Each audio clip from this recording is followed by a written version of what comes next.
There's 365 days a year with over 12 million views on YouTube. A new adventure begins. It's time for the Pack-A-Day Radio Show with Andy Herman on 1250 AM and 1057 FM The Fan, powered by the Potawatomi Sportsbook and on the free Odyssey app.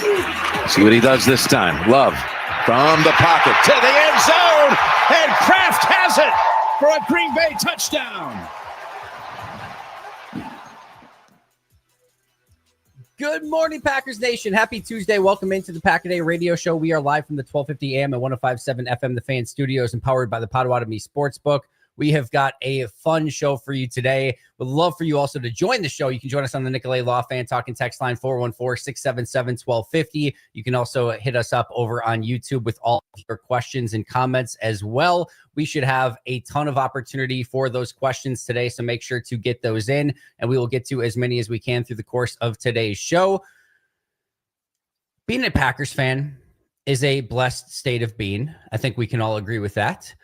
I think we can also agree that while it is awesome to watch the Packers win football games, and while it's not fun to watch the Minnesota Vikings win football games, there is a certain joy and sick pleasure that we also take in watching the Chicago Bears choke away regular season and any games that they're in, period, after their 29th consecutive off-season championship. They won it for the 29th consecutive year. There's nobody like them. It's a dynasty unlike any other. They win off-season championship after off-season The Jordan Bulls have nothing on Chicago's off-season dynasty.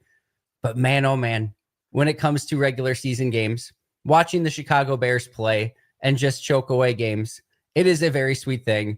The new era of Ben Johnson in Chicago ends with booze raining down from Soldier Field and the Chicago Bears starting 0-1.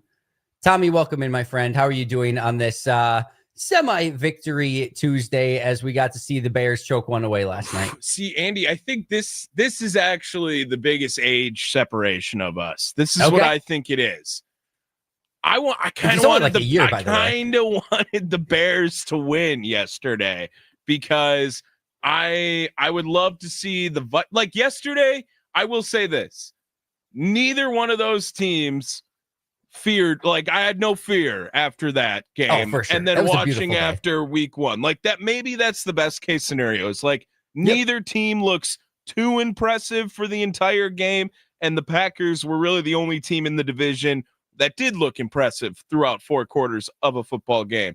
But I think that there is an age thing where it's I think the Vikings fans are more hated than Bears fans, and there's an age gap for it. Older generation, 100% Bears, whatever.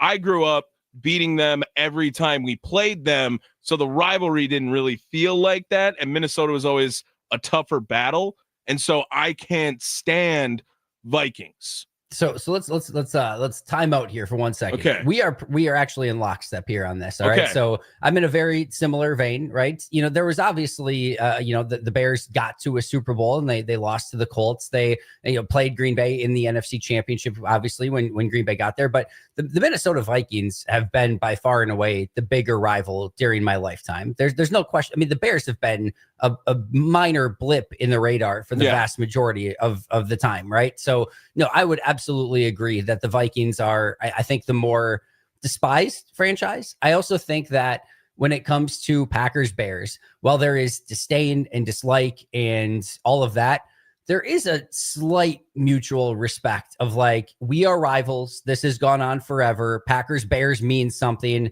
Packers Vikings is just annoying, right? Yes. It's just, there's no mutual respect there whatsoever. It's just you guys suck. We hate you. Yeah. Purple is not allowed to be worn in my house. There's just a different level there. So yeah, I totally agree with everything that you're saying. So this again, and I should have probably clarified a little bit more I did not enjoy that the Vikings were the victors and got the spoils of seeing the Bears collapse, but there was still something so beautiful about, and the other thing too, is just the Bears fans, bless their hearts, bless their wonderful hearts. They cannot help themselves every single offseason. The joy of watching them trick themselves into this has never worked for us before, but this time, this is the time. And talking with the confidence of 1,000 sons behind their backs of like, now we're the best. Nobody's better than us because of one change at head coach or a new wide receiver or a new something that comes in. And it just is always the same. And that to me is what's a beautiful thing. I will say that McCarthy turned it on at the end, right? But he looked really bad. I mean, my roommate, Minnesota Vikings, diehard Minnesota Vikings fan, and like he was ready to trade him at halftime. Like that's how bad it was looking for JJ McCarthy. And on the opposite end of that spectrum, Caleb Williams, I thought he looked way better than he had played in any games last year, but you could still see some of the flaws and cons being pointed out. For instance, like obviously holds onto the ball just way too long. I know he makes some exciting plays with his legs, and he had a little more wheels in him, it felt like yesterday than other days previously, but he just does not ultimately have faith in some of these weapons, it feels like, because I did think that Minnesota was not really Minnesota in that first half either on the defensive side. But Caleb Williams ultimately, I don't think was putting them in any position to win the game down the stretch either. The first I tweeted out, if you could combine first quarter Caleb Williams with fourth quarter JJ McCarthy, you have a half of a really impressive quarterback. Is what you basically end up with there. But here's to me what the difference was. To me, for Caleb, first quarter, schemed up stuff by Ben Johnson that they've probably been practicing, the scripted stuff, the stuff that they could go over. This is what to expect. This is where you're going to get the ball out of your hands. And then, of course, he ad-libbed a couple things as well. I mean, his scrambling ability is really ridiculous. Like his ability to escape pockets, and then his speed is very underrated. Like he can get out of almost any situation back there, which is really impressive. But once that sort of dried up, once the scripted portion of it was over, all you saw was the same Caleb Williams as we saw a year ago. It was basically the exact same player that, again, just took too much time, couldn't play within the rhythm of the offense. And you saw like the peak, and then it just continued to kind of decline as the rest of the game went along, and Minnesota got their foothold in the game and started to contain him a little bit more. For JJ McCarthy, it was basically the opposite, where you could tell at the first 2-3 quarters of that game, the moment was just a bit too big. He was nervous. You could tell he had happy feet in the pocket. He was seeing ghosts. He was scrambling every time. I didn't think that there were some advantageous looks for him early in the game, but that had every look of just a nervous quarterback in the pocket who is not fully ready for that exact situation yet. And then, like, for those who don't know, JJ McCarthy, all that dude has done his entire life is win football. He's got like 4 or 5 losses in his entire high school, college, and now NFL career combined. It's insane. His record is insane. I get that like quarterback records might not be a stat or whatever, but then it was like, hey, we just need to go out and figure out a way to win this. And it's almost like that just like calmed him in the moment. And then all of a sudden his natural talent took over a little bit more. And once he sort of got that foothold in the game, you could see him just be like, everything's sort of calm. So the interesting thing to me, and how much we are just prisoners of the moment, Tommy, in that first 3 quarters, to your point of your friend with JJ McCarthy, I saw every expert, everyone under the sun basically being like, well, JJ McCarthy's not it. He's not the guy. This is one of the worst performance. Like Clausen was the one that everyone's comparing him to. And it's like, and then by the end of the game, I saw just as many analysts and everyone being like, what a unbelievable performance by JJ McCarthy. I've never seen anything like that. 3 touchdowns, led his team to victory. And it was almost like the first 3 quarters didn't even happen. And it was really remarkable to me of like, I really wanted to, did you guys not remember that a quarter ago, nobody thought this guy could even remotely play football? And now it's like, yeah, he's now the chosen one in Minnesota. It was a really interesting of like, wow, this really is like, what have you done for me lately? And a prisoner of the moment. Because if you look at that game in total, that's even though the comeback happened, it's still not a good performance from JJ McCarthy. But at least on his side, you could see him once he got into the game, you could see that take over a little bit more. I would probably, not just because of the win or loss, I'd probably rather be in Vikings fan shoes this morning than Bears shoes. Well, and I thought I don't know, Brian Flores, like that did not look like a Brian Flores defense in the first half. Like the blitz packages were nothing impressive, and Caleb, like everything that they had, they were just completely like missing on Caleb Williams. They had freebies coming across that were executed poorly. And I thought that Minnesota, they made the switch over to Jordan Mason, and that really helped them as well in the run game. And then Aaron Jones was, a tell maybe that they were going to pass the ball, but he got a big passing touchdown in that game as well. And I was really surprised that they didn't really utilize Hawkinson either on the offensive side at all. I mean, the best player on the field looked like Noah Sewell. Like that guy was everywhere on the field yesterday. He looked phenomenal. So that was one, I think, to walk away as a Bears fan thinking, okay, things went well. But I was, after the game was over, well, I was like, well, neither of those teams looked better than Green Bay this weekend, at least. So no, I mean, again, I think overall watching that as a Packers fan, you had to feel pretty darn good about everything that kind of transpired. And it's a long season. Those teams will, I guess, maybe get better, and Green Bay will certainly have adversity at times. But as you watch all four of those NFC North teams, like you said, it's hard not to jump to the conclusion of Green Bay certainly at the onset looks like the team to beat in the NFC North. Long way to go. No question about it. Not crowning anyone as of yet, but it certainly felt that way through week one. We'll see if they can continue that throughout the course of the season. And of course, have a huge game coming up this Thursday, against Washington, which we're going to talk about a lot, of course. 0-1 Bears versus 0-1 Lions next week. For if Detroit does win that game, as you would expect, and another 0-2 start for Chicago. I mean, it'd almost be more crazy the other way around if Chicago finds a way to win that and Detroit goes to 0-2. But we got the Ben Johnson Bowl already coming up, and week 2, the 1-0 Vikings play at home against the 0-1 Falcons. So that should be an interesting one as well. Lots of interesting stuff. All right, were you going to say something there, Tommy? I just think that, Andy, this division could be in a totally different, it could be out of reach if everything's going perfectly, I guess, before Green Bay plays another division game.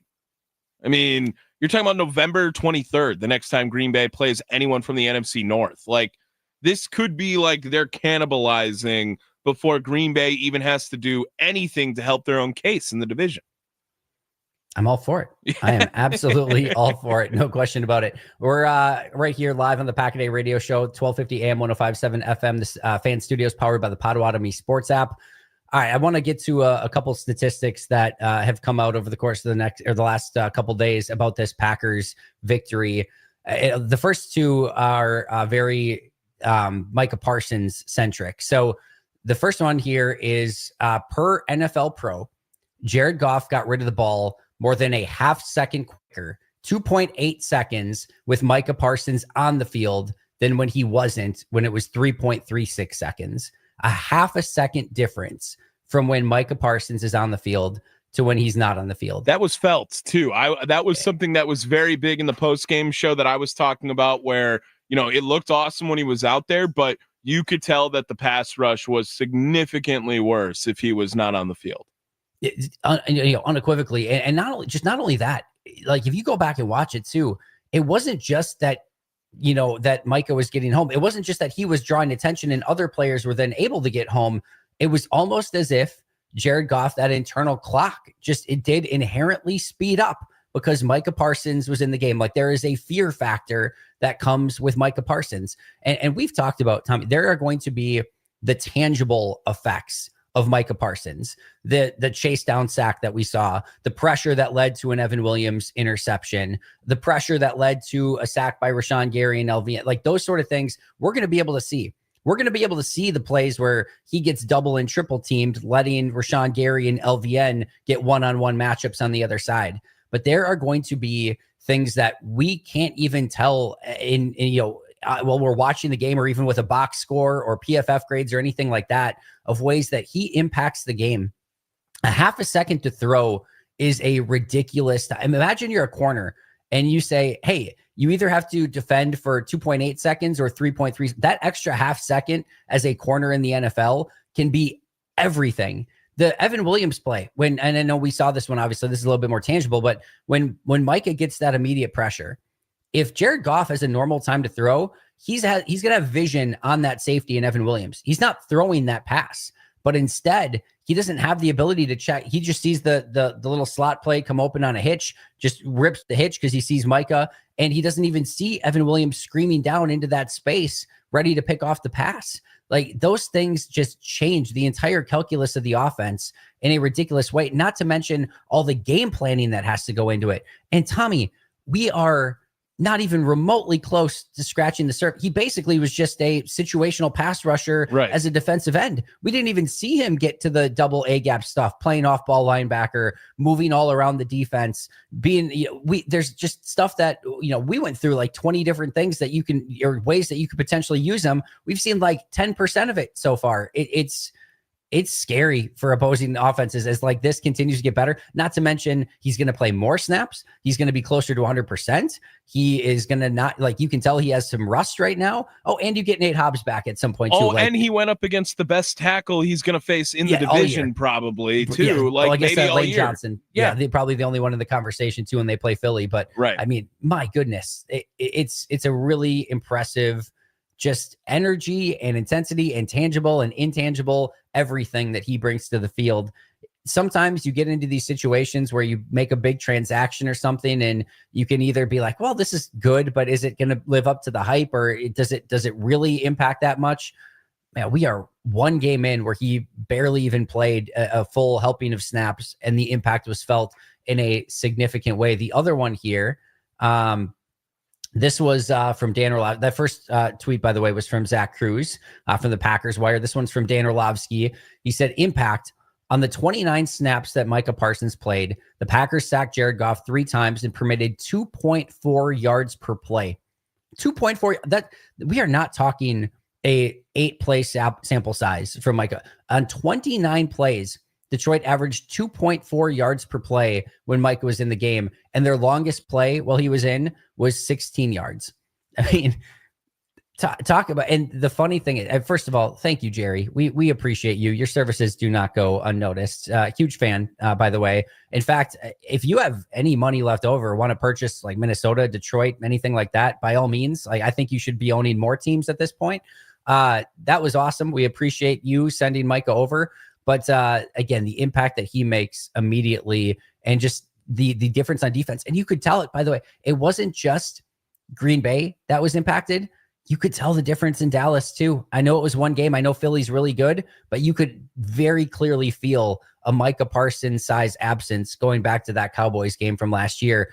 It was a huge difference for both defenses, and it's not great for Dallas, and it was really epic for Green Bay. Well, now, Andy, like, after seeing it from both sides, are you saying defensively the performance should be, or how about this? Now that you've seen the Bears play and what the Packers defense did against the Detroit Lions, like, are you feeling less good about the win from Green Bay in any way, seeing what Ben Johnson was scripting up in any way, or do you think that that's on Detroit in that case? I think Green Bay outcoached Detroit in that game. I think Detroit's still going to be good. I think there are two main questions coming out of that game for Detroit that they're going to have to answer. The first is on offense. We went going in. What's their internal offensive line, the interior of the offensive line, I should say, going to look like without Frank Ragnow and Kevin Zeitler? And the answer is Tate Ratledge and Christian Mahogany, at least in this game, were completely overmatched. Yeah. And this is a Detroit team that their strength was very much on their offensive line, their ability to run the ball both inside and off tackle. And then Jared Goff's time to throw being he had all day in the pocket to let those plays develop and for him to be able to get the ball out with his incredible accuracy. If all of a sudden that interior of the offensive line starts to crumble, this Lions offense changes in a pretty significant way. And on the flip side, the question was going to be, was there anybody outside of Aiden Hutchinson that can get to the quarterback, that can pressure in any real way? Because if it's just Aiden, you still have Aiden, but teams will double team, chip, triple team at times and make sure, especially in big situations, that he's not the one that's going to beat you. And that just makes it really hard for Hutchinson. And it really, kind of takes him away. It's like if you are the one great hitter in your lineup and you have nobody to protect you, if you're Barry Bonds, but you've got a bunch of 150 hitters around you, well, sorry, you're just getting walked where you're not going to be able to do any damage, or that everyone's just going to pitch around you. Like, they're just making sure Aiden's not going to be the one to beat you, and nobody else stepped up from a pass rushing standpoint. Those third down plays, Jordan had all day to throw. So I think Detroit's going to be fine. I think they're still going to be a really good football team. I think they're definitely going to be a playoff team this year. But I do think they have two big questions that they're going to have to answer, which is their pass rush outside of Aiden, and then what they can do on the interior of that offensive line. Because if those questions don't get answered, they're not going to be the same Detroit Lions team that we've seen, because those have been two, well, at least the interior of the offensive line. I think the pass rush has also been a question. At least they had like Zadarius Smith and a couple things like that. But I think those are the two big questions for Detroit now. Would you waver off of any season predictions based on week one already? In the NFC North specifically? I mean, I think in general, yes. I think this is our first opportunity to gather information, right? Preseason, offseason, all that stuff is just kind of fake, and we can't really tell anything. I know week one is probably the least reliable narrator of anything that we're going to get all season long. But no, I mean, Tom, I feel ridiculously better about Green Bay's NFC North chances. Like, I was kind of still in the vein too, going into that game of like, I think this is going to be Green Bay and Detroit kind of neck and neck. And it wouldn't surprise me if Chicago or Minnesota like made a run at this thing. If Caleb or JJ McCarthy just looked really good, like they're going to definitely be in that conversation as well. And now it's just like, man, this kind of feels like Green Bay and Detroit, and Green Bay already has a pretty significant leg up by beating them pretty handily in week one, and already having, I know that they're going to have the ability to win that tiebreaker back by playing in Detroit later this year on Thanksgiving. But no, I feel much better already about Green Bay's chances in the North. The betting odds courtesy of the Potawatomi Sportsbook here. What was it? Plus 175 and plus 180, right? I think it was plus 175. It went kind of back and forth. Yeah. Yeah. I think it was plus 175 for Detroit and plus 180 for Green Bay. And before week one, like right before that game, right? Now it is Green Bay minus 118. Minnesota at plus 300 and Detroit at plus 400 to win the division. No way. Yeah, after that. Wow. Yeah, switch that much after one game. The Green Bay part of that is not surprising to me at all. The Minnesota ahead of Detroit, and I know Minnesota has the win, right? I understand Minnesota has the win. I know Detroit has the loss, but man, if you told me that it wasn't Green Bay who won the division, I would still be betting heavily on Detroit. That is a really interesting line. I'm a little bit surprised by that. I mean, Minnesota looked like garbage for 3/4 of that game. I still feel like almost it was more Chicago just not taking advantage than it was Minnesota coming up with this incredible victory. Well, I mean, they had 130 penalty yards in the game too. Yeah. Like they just couldn't stop jumping off sides or false starts throughout the game. Like obviously, that was a complicated day for that offense with the first day of Ben Johnson. Chicago someday will recognize, and maybe it ends up happening with Ben Johnson still. I'm not going to rule it out entirely. You cannot just get the next big quarterback or the next big coach. The Chicago Bears need a Bob Harlan and a Ron Wolf, somebody that changes the culture of the team, that changes the DNA of the team. That team has the shakiest foundation. They have nothing to lean on. They have no pillars built. It's just like, let's get the new shiniest thing every year and put a new coat of makeup on, and like we'll make it look pretty. But if you don't ever fix the foundation, you end up in the same spot. And again, maybe Ben Johnson and everyone will ultimately fix the culture there. I'm not saying that he can't. I'm not saying that it's impossible, but this is classic Chicago Bears. It's just find the new shiniest toy everywhere at court, but it doesn't ever actually fix the foundation of the team. And you end up ultimately in the same spot over and over and over and over again. All right, we've got a lot more to get to. Football Talk and the Fan presented by Paramount Plus. You can't count on much these days, but you can always count on Sundays with the NFL on CBS and Paramount Plus. Watch your local NFL game live every Sunday on CBS and Paramount Plus all season long. Visit ParamountPlus.com/NFL to get started today. We are 57 and fair in Milwaukee, high of 73, low of 55. This is the Pack a Day radio show powered by the Potawatomi Sportsbook. We'll be right back.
Welcome back to the Pack a Day Radio Show, live from the 1250 AM at 105.7 FM, the Fan Studios, powered by the Potawatomi Sportsbook. Reminder, the Mason Crosby Show is coming up next from 9 to 11 right here on the Fan.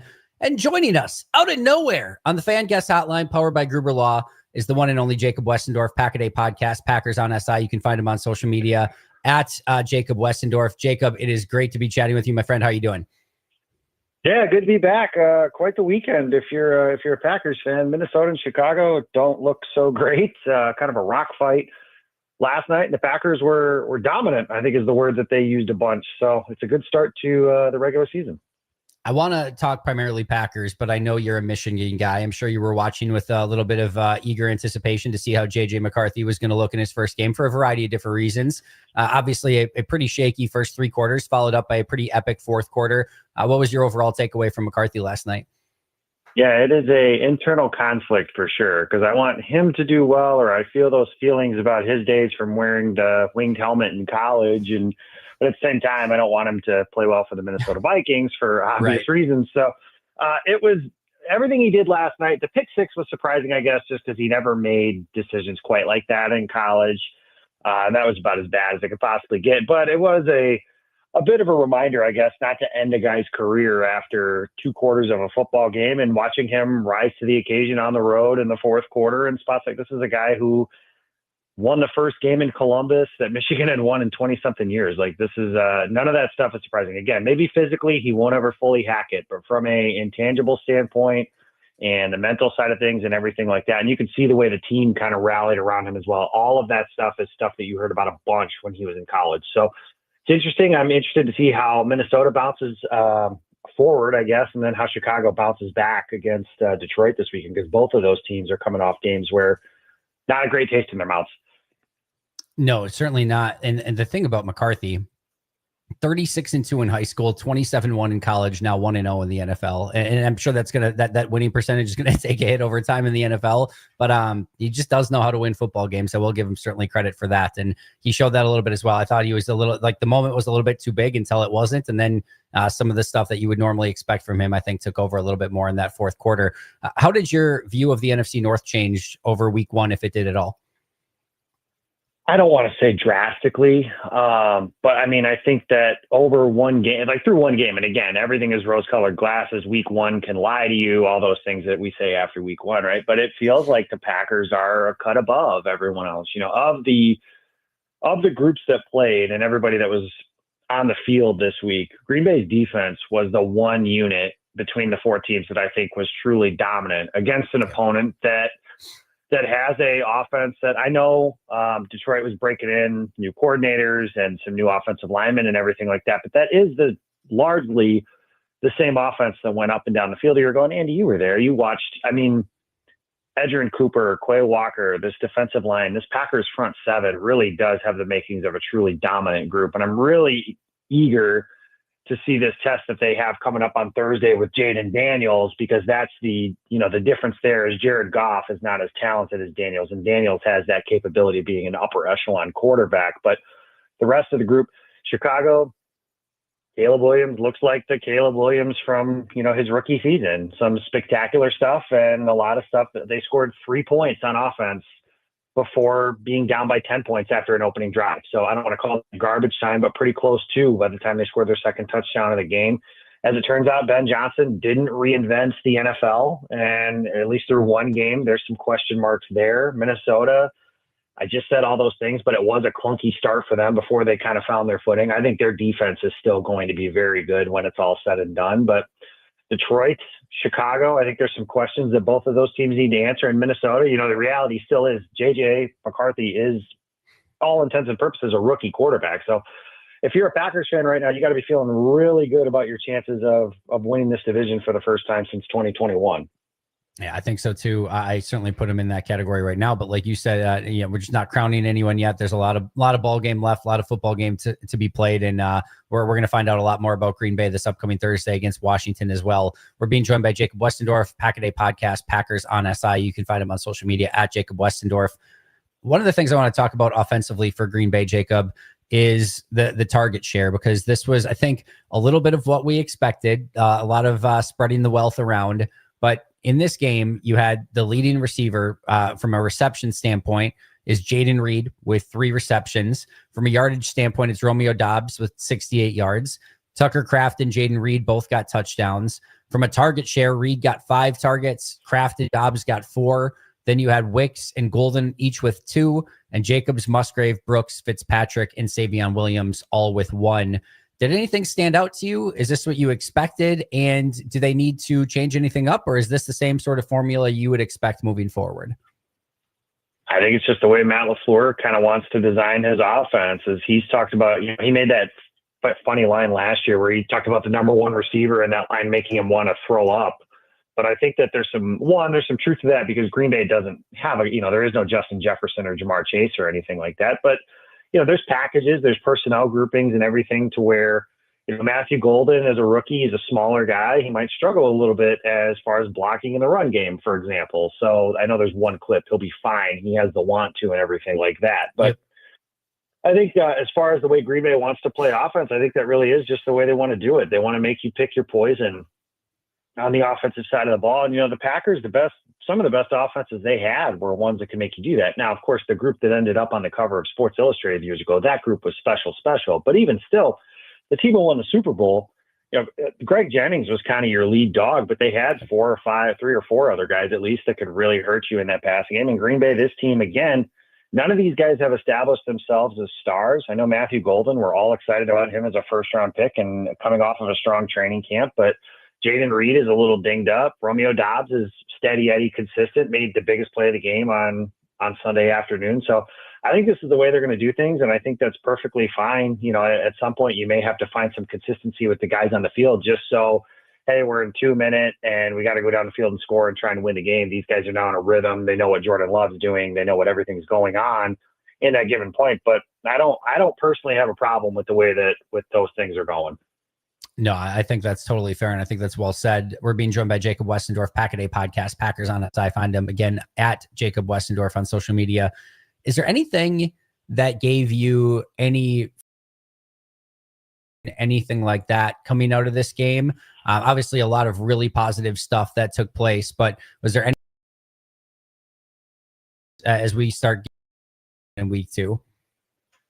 Yeah, that lull that they hit in the middle of the third quarter, or really the whole third quarter on offense, especially because in the first half, it pretty much looked like they were going to be able to name their score. I think they scored on every possession except for their last one, which they kind of bled out the clock, which you and I were talking about as it played out. I think they played that really well with the way everything went. But then you go into the third quarter, Love nearly throws 2 interceptions back to back.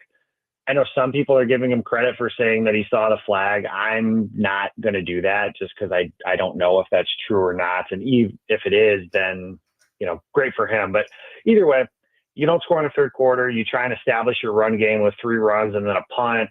The last one might have been an RPO, but either way, they don't execute on that, and then they have to punt. And then they don't really put the game away, if you will, until later in the game when their defense gets a couple of sacks and forces a punt that they get the ball at the 35-yard line. I think that was a sign of something last year. The Packers would hit these just lulls where they would stop scoring or stop playing well on offense for an extended period of time. That's where with what we were just talking about with the receiver distribution, that might be, LaFleur used to call them get back plays where you would get back like on schedule and he would draw up some concepts. A lot of times it was for Devontae Adams, but getting the ball moving down the field and stuff like that. Washington, that's a high-powered offense. In 2 weeks, they're going to play Dallas. That's a pretty high-powered offense. They looked pretty good on opening night as well.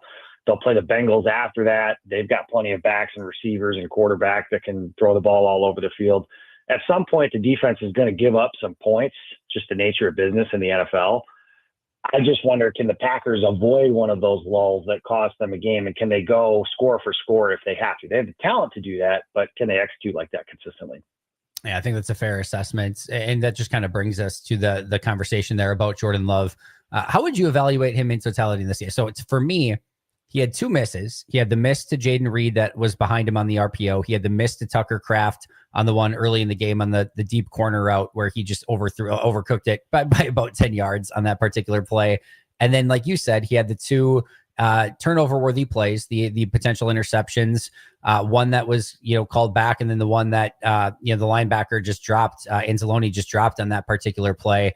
The Anzalone one was really head scratching. I still don't know exactly what he was. I think he was just trying to throw it away, in the turkey hole there, like in between the safety, the deep receiver, I guess, and in the intermediate tight end in that case, Tucker Kraft, but it goes right to, Anzalone in that situation. And then, of course, like you said, yes, there's a flag on the play, but and I also say this, Brian Branch made a heck of a play on that one. 100%. Like, he made an unbelievable diving interception, then gets up, I think, without being touched, and returns that thing for the touchdown. That was, Brian Branch is a freak. That was unbelievable. But so 2 potential interceptions, neither of them actually show up in the box score. 2, passes that he missed. And then outside of that was basically like perfect the rest of the day. So how do you kind of go about evaluating that? Yeah, I give him a ton of credit for setting the tone in the game. He almost became a prophet. Parsons gets introduced last, the crowd pops, but they don't get to play defense first. They have to go on offense. And what did we talk about all offseason with this team in these games? It was that they couldn't get off to a fast start. They dug a hole. Like last year, their first division game at home, they were down 28-0 against Minnesota before they even got going for that game. So this game, they get the ball first. He converts 2 big third downs to Matthew Golden and Dontavian Wicks, and then obviously layers the ball perfectly to Tucker Kraft in the end zone, and bang, it's 7-0 before the Lions have even touched the ball. And I think that was a statement from the quarterback. I think it was a statement from the offense. I think it was a statement for the entire team to kind of keep that energy from the early part of the game going. So you get a lot of credit for that. The answer drive, as I was calling it, it was 10-0. The Lions go down the field and kick a field goal, 16-play drive. And Jordan Love, 2 plays, touchdown at 17-3. And all of a sudden it's like, nope, you're not tying the game. You're not getting a 3-and-out. You're not getting back in this game. So that is, if they had stopped the game right there, we're talking about a 158 passer rating and perfect day for Jordan Love, everything like that. Obviously, that didn't happen. When we talk about those lulls, the quarterback was a big part of that. Those 2 plays that you just mentioned were part of that. So that's something he's got to get a little bit better on. If we're doing a letter grade, we're talking like a B for the quarterback, and that's largely due to those 2 turnovers that you could add. Because again, it's 17-6 when Brian Branch makes that diving interception. If there's no holding penalty on that play, now it's 17-13, and you just handed them 7 free points when Detroit's offense to that point had done largely nothing. So I think Love I think he was really good on Sunday. I don't want to say that he wasn't. I think there's also room for improvement, which is exciting because we've seen him over he started 40 games or something close to that at this point. He's gotten better throughout those starts, especially when he's been healthy. The other thing about him, people say they want him to run more, but watching him run is just goofy. I don't know how else to describe it, but it's just goofy. Yeah, it's really weird. The play where he obviously fell down, it looked like he got sniped, and I'm like, what just happened? He just ends up on the ground. I think there's obviously a little bit of a slip there as well, but yeah, I think he does need to utilize his legs at times, but I'm kind of cool with him just getting the ball out of his hands and letting the weapons do the running more often than not.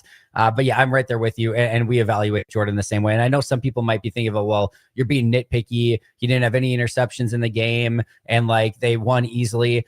We look at everything. We look at the process of everything, and what you still want to see, even if whether there's a flag on the player, if it comes back or not, you want to see good process, obviously. And again, I think the Branch one, I'm willing to give a lot more accident forgiveness just because. Yeah, that was a really remarkable play by Brian Branch. But the play before that was a wonky one that literally should have it literally did go right in the hands of the defender and got away with one a little bit there. But still, I had a good grade on Jordan for this one as well. And I think he's going to build off of this one, especially after missing some of the time with the hand injury also. Jacob, I cannot thank you enough for hopping on very short notice here. Where can we find all of your great work and anything you want to plug on the way out? Yeah, Packers on SI, so si.com/NFL/Packers. I just had something hit on Rashawn Gary is a team captain for the first time. I did not clarify this, but it's at least since he was in high school. Was not a captain in college and has not been a captain in the NFL. So he was pretty emotional about that after the game. So that was kind of cool to see that. And then Thursday is the day of the game. I have a story coming out about the 2001 game between the Packers and Washington Commanders. From that night in particular, I talked to a couple people about how that went. So I don't want to give too much away, but if you watched that game, I think you know exactly what I'm talking about for what I'm talking about. So that'll come out on Thursday. So check that out then. You're telling me you wrote about a Michigan player this week for your one of your articles. I'm stunned, my friend. I'm absolutely stunned. Thank you so much, Jacob. I cannot thank you enough for hopping on short notice. I am sure we will do this again very soon. I think you are now the highest frequent flyer miles here on the Pack a Day Radio Show. I appreciate you a ton, and we'll do it very soon. It's an honor, Andy. Thank you. You bet. Thanks to Jacob for joining us on the Fan Guest Hotline, powered by Gruber Law. One call, that's all. Make sure to follow him on social media at Jacob Westendorf, and of course over on Packers on SI. It's the Pack a Day Radio Show. We got a lot more right after this.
Welcome back to the Pack a Day Radio Show. A massive thank you to Jacob Westendorf for joining us at the last second there. You can find him on social media at Jacob Westendorf. And again, Packers on SI. Reminder that the Mason Crosby Show with Mitch Nellis is coming up next from 9 to 11 right here on the Fan. Also an important PSA for our listeners. The Pack a Day Radio Show is also a podcast. You can find us anytime on Apple Podcasts, Spotify, or wherever you get your pods. Catch the full episode, listen by individual hour, or jump straight to the highlights. Just open up your favorite podcast app, search Pack a Day Radio Show, hit the follow button so you get every minute of the show your way and on your time. All right, Tommy. As fun as the Packers are right now, Brewers end up with a 5-0 loss last night. I believe it was 5-0, right? Yep, not fun game at all. Not fun game. Not ideal, but a lot of season left. Well, sort of a lot of season left for Milwaukee still in a good spot overall. And I know you've got a leadoff show coming up today. I do. 6:00 today, leadoff show. Brewers trying to get back on the board against Texas. I believe Chad Patrick comes back up today, and I believe Rhys Hoskins also comes back today too. So no idea what the corresponding moves are going to be. We're going to figure that out in a few hours, hopefully here. We shall see. Brewers favored in that one per the Potawatomi Sportsbook -110. Hopefully, again, like you said, can pick up their 90th win today. And that would be a good step in the right direction as we get ready for postseason baseball. No question about it.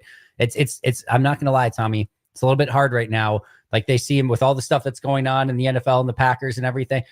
They're just a little adjacent to me at the moment. Now, once playoffs start, I am all in. I definitely am going to try to get to a game as best as I possibly can, and I'm going to be all in, no question about it. But it's a little difficult. They got the phone treatment yesterday. I was watching the game on the phone. Big screen was Monday Night Football for sure.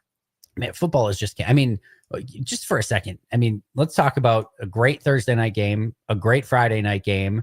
Then you had the best game of the year on Sunday night. Yeah, the best game of the ever on Sunday night. Of course, from a Packers standpoint, not a great game overall for anyone else watching, but Packers Lions from a Packers standpoint was perfect. And then the opening games, you had the Jets Steelers game with Rodgers, facing his former team there and Fields facing his former team. That was an epic game that came down to the very end with a huge Jalen Ramsey hit on Garrett Wilson. And then, even the Falcons Bucks game came down to the wire on that one in the noon window as well. And then for about 3 quarters, Vikings Bears was not the most aesthetically pleasing thing in the world, but the fourth quarter was definitely entertaining and certainly had a major swing in the game. I know Chicago at one point was like 90+% odds to win that, I think, middle of the third quarter. So definitely a major swing there too. Just NFL is king. It is remarkable. What a week of football. And now we get ready for week 2, and already we get Washington, Green Bay, Thursday Night Football right away. It's remarkable what this league does. Yeah, and I kind of feel like I'm so happy that Green Bay gets the draw now of Thursday Night Football, because week 1 was so awesome, and it was awesome for Green Bay that I get to watch my team sooner than all of you guys get to watch your team now. Yeah. And I love that draw about Green Bay this week. And not only do we get Washington, Green Bay, the premier game at 3:25 is Eagles Chiefs this week. So like we're getting that game at 3:25. We got double Monday Night Football games this coming week. The Sunday Night Football game is an intriguing game in the world, but still not a bad matchup. So yeah, it's just another beautiful slate of NFL football that I absolutely cannot wait for. Sunday Night Football game. Like, what were they thinking with that? Like, obviously Kirk wasn't going to be starting this year going into the season, right? No. So I'm trying to think if there's what other game maybe would have, because I'm sure that the Eagles Chiefs game was blocked by Fox. Right. Is their game of the week. There's not, I mean, Commanders, Packers obviously is the next best one. There's not a ton else that's like super sexy on this schedule that you look at and be like, oh, that should have been it instead. I mean, Bills Jets. I don't know what that does for you. There's not a ton else, honestly. I think that might be the next best. Buccaneers Texans is a Monday Night Football game that probably is the next best game on the schedule. So yeah, it was a weird week to pick a Sunday Night Football matchup. That's for sure. Michael Penix, JJ McCarthy. It's an epic matchup, Tommy. Yeah, that's what we've all been waiting for. Is that a rematch of the Natty though? Is that why? Oh, was it Michigan Washington? Right. Was it Michigan Washington? You might be right. That might have been it. I think it was Michigan Washington. Okay. Or was it Michigan TCU? Did they play? I don't know. This Jacob Westendorf. Get back on here, Jacob. We got to ask you who they played in the Natty. He would know in a second. You'll effort that as we get going here. But you got it. Not quick enough. No, That's I don't. Right. I don't. Well, in the meantime, let's get to our Potawatomi Sportsbook. Okay, so in chat, we heard Michigan, Washington from Brett Roll in the chat says, I think we can trust Brett. Brett would not lead us astray. Okay. So he said Michigan, Washington. So yeah, that could be, there's the rematch. Yeah, it was right TCU, Georgia. You're right. So yeah, Michigan, Washington, rematch of the Natty. All right, there we go. That's any storyline that they can possibly put in those situations. If they don't have something, they'll run with it. And we know the NFL, and I'm sure we're going to hear that all week long. And as we prepare for that Sunday Night Football game, let's get to our Potawatomi Sportsbook final thought of the day. You got to do some smart thinking. It's time for Andy Herman's final thought of the day. What are you thinking? Powered by the Potawatomi Sportsbook. What the hell were you thinking? You're listening to the Pack a Day radio show on 1250 AM and 105.7 FM, The Fan. We've talked a lot about, Edgerrin Cooper. We've talked a lot about Micah Parsons. We've talked a lot, of course, not maybe in this game, but how important Xavier McKinney is to this defense. We talked Jordan Love, Josh Jacobs, etc. I want to give one specific player his flowers, not just for this game, but just in general. I think the new version, that's Quay Walker. Last year, around midway through last year, I put out a video that said, I think I'm done with the Quay Walker experience. Through 2 years, it was very up and down. Midway through year 3 last year, despite having a great linebackers coach, a new defensive coordinator in Jeff Hafley, it still wasn't clicking. We were 2.5 years in, and it just massively inconsistent. And I just said, I think I'm ready to try something different at that spot. The worst thing that you can have is yes, there would be flashes of really good stuff, but you just never knew you were going to get on a down to down, quarter to quarter, or game to game basis. And then right after that, of course, the next 3 games, I thought he played 3 of the best games of his career. And then this first game against Detroit, it maybe isn't even the most marquee linebacker job in this game. I thought Edgerrin Cooper was still a little bit better in this game, but for Quay Walker, C on his chest, he's a team captain, green dot on the back of his helmet, calling plays, a ton of communication on the back end of the defense, getting everyone set, organized, making sure that everyone's on the same page.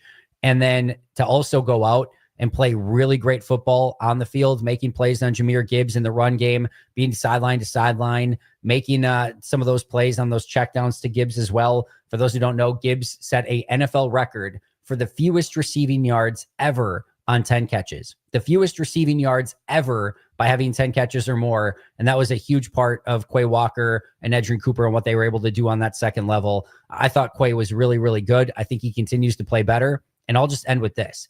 If that's the Quay Walker, that we see from now on out, there is no, should you sign him back?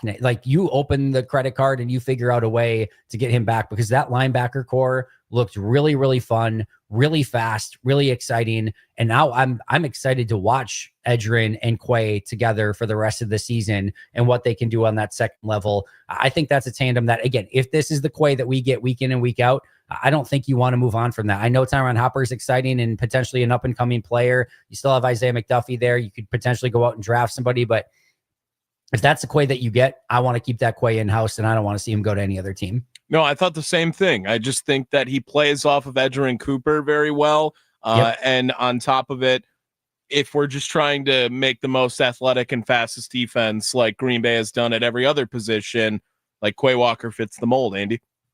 He certainly does. And I really do like how those two play off of each other. They play together. And I think what is worth noting, and even for myself, is sometimes, as Edgerrin Cooper, a little bit more of the weak side linebacker, he gets a little bit more of the spoils, and Quay Walker sometimes has to do a little bit more of the dirty work. And again, all the communication. And I will say this, especially since Jeff Hafley came to town and over the last year now in one game in this year, I do think the communication on defense has been unbelievable. And Quay Walker has been a huge piece of that as well. So sometimes it's not just the tangible stuff again on the field. It's also all of the organization, the play calling, or the, getting the plays to everyone on the field and all that stuff. And Quay has done, I think, a really remarkable job with that as well. So kudos to him. Want to give him his flowers. And hopefully that is the Quay Walker we continue to see moving forward as well. Tommy, final thoughts from you today?